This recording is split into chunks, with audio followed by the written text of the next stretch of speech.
Chapter 5, Back to Michigan. When I left Dallas in early 1967, I went home to Chicago.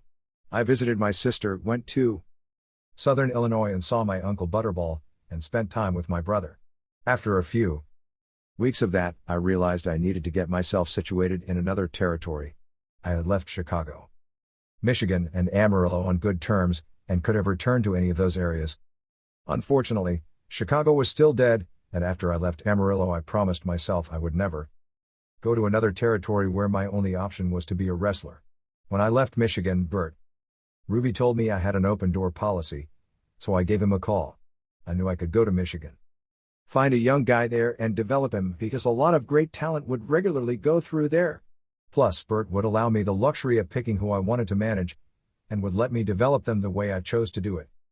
When I arrived in Michigan, there was a wrestler named Bobby Shane who had a place in Lansing, and he invited me to become his roommate.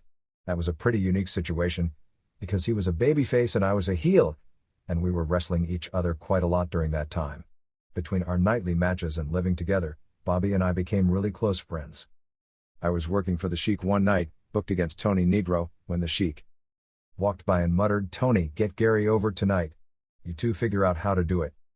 Tony just looked at me and growled, "There's no way I'm putting you over."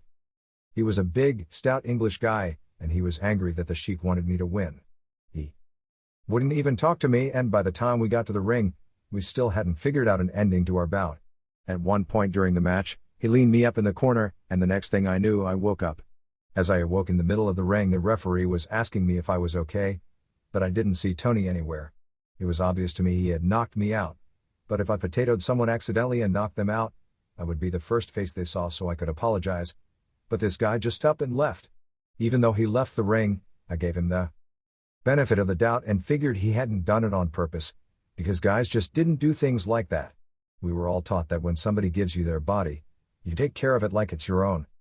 Sure, guys got stretched and stuff, but deliberately knocked out. When I walked into the dressing room, Tony saw me and doubled up his fists. I held up my hands and instantly put him at ease, assuring him, "Hey man, don't worry about it. It was nothing."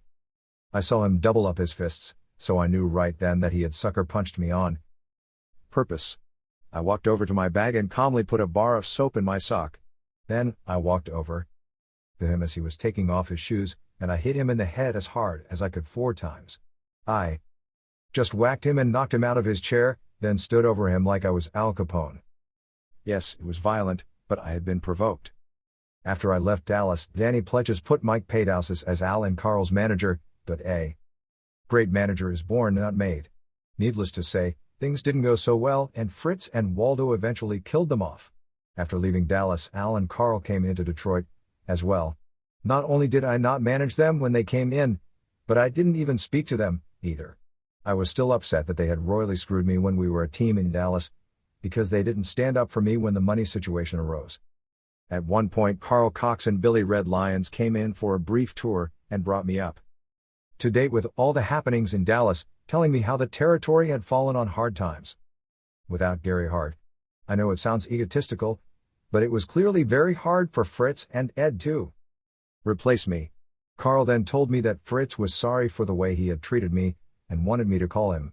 Billy always called me Iragtra, which is Gary Hart spelled backwards, and while Carl was telling me this, Billy kept chanting, "Iragtra. Dallas is calling."